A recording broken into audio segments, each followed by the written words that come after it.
Mahabharata is an epic of Indian literature written by Maharishi Vyasa. This is the story of religion and unrighteousness, of the beginning and the infinite, of the truth and untruth. It teaches us the entire essence of life. It contains the dignity of the knowledge in the form of Geeta given by Lord Krishna to Arjuna. This story is an invaluable gem of Indian literature which inspires us to think about various aspects of human life. Once, when Kunti Bhoj's daughter Kunti was unmarried, sage Durvasa came to her palace. Kunti served sage Durvasa with great devotion and humanity. Pleased with this service, sage Durvasa gave her a mantra as a boon, by reciting which she could invoke any god and get a child from him. Kunti, out of curiosity, decided to test the power of this mantra. She appealed to the sun god, and the sun god blessed her with a son, who came to be known as Karan. To avoid social humiliation due to having a child before marriage, Kunti placed Karan in a basket and floated it in the river, and thus Karan was found in a Soot family.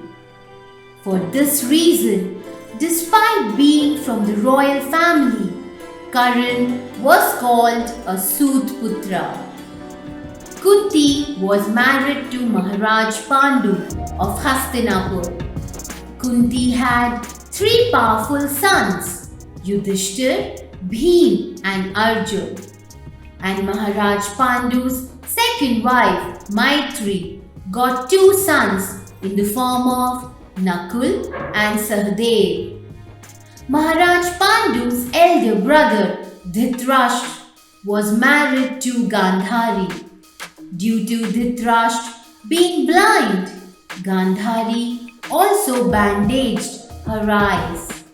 Pleased with Gandhari's penance, patience and her devout religion, sage Vyasa blessed her with 100 sons. Out of the 100 sons of Gandhari, the eldest son was known as Duryodhan. Bhishma Pitama, son of Chakravarti Emperor Maharaj Shantanu and goddess Ganga, was a prominent warrior of Aryavarta and a key advisor to the throne, whose advice was believed by both Maharaj Pandu and Maharaj Dhritarashtra. After the death of Maharaj Pandu, his elder brother Dhritarashtra inherited the throne. Guru Dronacharya imparted education to Kauravas and Pandavas. Arjun was the most favorite discipline of Guru Dronacharya. He wanted to make Arjun the most powerful warrior. When his education was completed, a war practice took place between the Kauravas and the Pandavas. Duryodhan clashed with Bhim and Arjun, who was an archer, had no one to compete with him, due to which Guru Dronacharya announced that Arjun was the greatest archer in the world. But at the same time, one hand was raised from the crowd, and that hand was Kunti's son, Karan. Karan challenged Arjun to fight, but Arjun refused to fight with Soot's son. Then Duryodhan, who was aware of Karan's abilities, hatched a conspiracy and declared Karan the king of Angadesh, due to which Karan became the king despite being a sooth's son. Seeing this generosity of Duryodhan, Karan took a vow at the very moment that he would not leave Duryodhan till his death. Then one day in the Rajya Sabha, Bhishma Pitama announced that the king of Hastinapur would be Yudhishthir, the eldest brother of the Pandavas.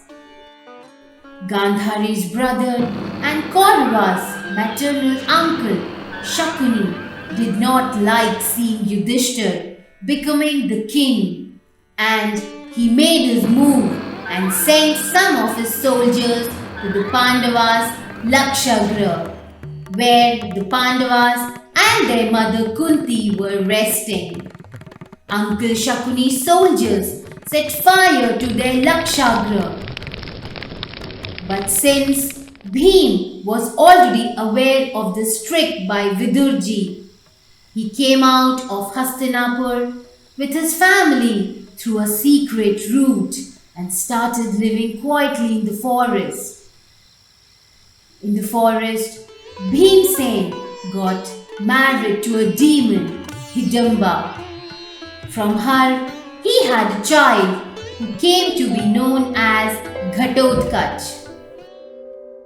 After some time, Duryodhan assured everyone that the Pandavas were no more and expressed his desire to become the king of Hastinapur himself. 5 years passed after this, and in the meantime, King Draupad organized a Swayamvar for his daughter Draupadi, in which Duryodhan failed, due to which he was made fun of. In the same Swayamvar, the Pandavas, who were living quietly in the forest, came in front of everyone, and Arjun won the bet by piercing the eye of the fish as per the condition of the Swayamvar. And on the advice of Kunti, Draupadi was married to the 5 Pandavas. When everyone came to know that Pandavas were alive, they went back to Hastinapur and demanded their throne. Then Bhishma Pitama advised Dhritarashtra that why not divide the throne equally between the Kauravas and the Pandavas, so that there would be no fight of any kind. Uncle Shakuni played his trick here too and gave the barren land Khandavprasth to the Pandavas and captured Hastinapur. Then the Pandavas did penance to Lord Indra and made the barren land fertile, and with the grace of Vishwakarma built their palace and started living there. He changed the name of Khandavprasth to Indraprasth. When Duryodhan came to know about this, he went to see Indraprasth, where he fell into the water. Seeing all this, Draupadi insulted him and addressed him as the blind son of the blind, due to which Duryodhan became very angry. And when Shri Krishna got his sister Subhadra married to Arjun instead of Duryodhan, Duryodhan felt very bad. Arjun and Subhadra had a son who came to be known as Abhimanyu. Lord Krishna brought up Abhimanyu and also taught him the art of war. Duryodhan wanted to take revenge from the Pandavas and Draupadi, due to which Uncle Shakuni and Duryodhan invited the Pandavas along with Yudhishthir to gamble. In this game, Kauravas won and Pandavas lost their throne. To take back the kingdom, Pandavas put Draupadi at stake, but they also lost Draupadi. In In the gathering, Duryodhan and Dushasan tried to steal Draupadi's clothes, but Lord Krishna saved Draupadi's honor. And Draupadi took a vow in front of the entire assembly that she would not tie her hair until she washed her hair with the blood of Dushasan. When Pandavas went to Hastinapura to take back their throne, Duryodhan refused to return the kingdom. Then Lord Krishna declared war. Whole Hastinapur was divided into two groups. One group was of Pandavas and the other was of Kauravas.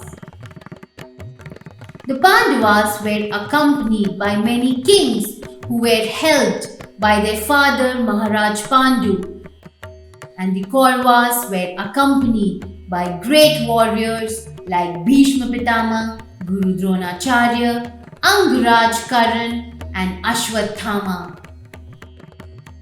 A day before the war, Kauravas commander Bhishma Pitama was giving instructions to the army, and on the other side, Arjun was lost and a little distraught. When asked by Lord Krishna, he replied that the enemies standing in front of him were not his enemy but his brothers and relatives. How could he take up arms against them? Then Lord Krishna guided him. He gave Arjun the darshan of his great form and gave him the knowledge which we know as the knowledge of Geeta. After getting the knowledge of the same Geeta, Arjun took up weapons and started the war. 9 days had passed in this great war, which lasted for 18 days, but nothing special was achieved. Instead, the death of many soldiers. On the 10th day of the war, Shikhandi and the Pandavas together made Bhishma Pitama lie down on the bed of arrows. On the 12th day, the Kauravas took revenge for the death of Bhishma Pitama by killing Ghatotkacha. On the 13th day, Subhadra and Arjun's son Abhimanyu attained martyr due to getting trapped in the Chakravyuh. To avenge the death of Abhimanyu, Arjun gave death sentence to Jayadratha on the 14th day. Guru Dronacharya attained martyr on the 15th day of the war. On the 16th day, to fulfill Draupadi's vow, Bhim killed Dushasan and washed Draupadi's hair with the blood from his chest. On the 17th day, Sahadev gave the death sentence to Shakuni, the reason of the war. By the 17th day, Bhim had killed all 99 brothers of the Kauravas. And on the last day, there was a mace fight between the eldest brother of the Kauravas, Duryodhan, and the mighty Bhim. And as a result, Duryodhan died after getting punished for his bad deeds. Mahabharata teaches us to support truth and policy. Warriors like Bhim, Dronacharya and Karan gained infamy by supporting the Kauravas despite knowing right and wrong, whereas Shri Krishna supported the weak but right Pandavas and taught them to always support truth and morality. The victory of Pandavas also proved that truth prevails in the end.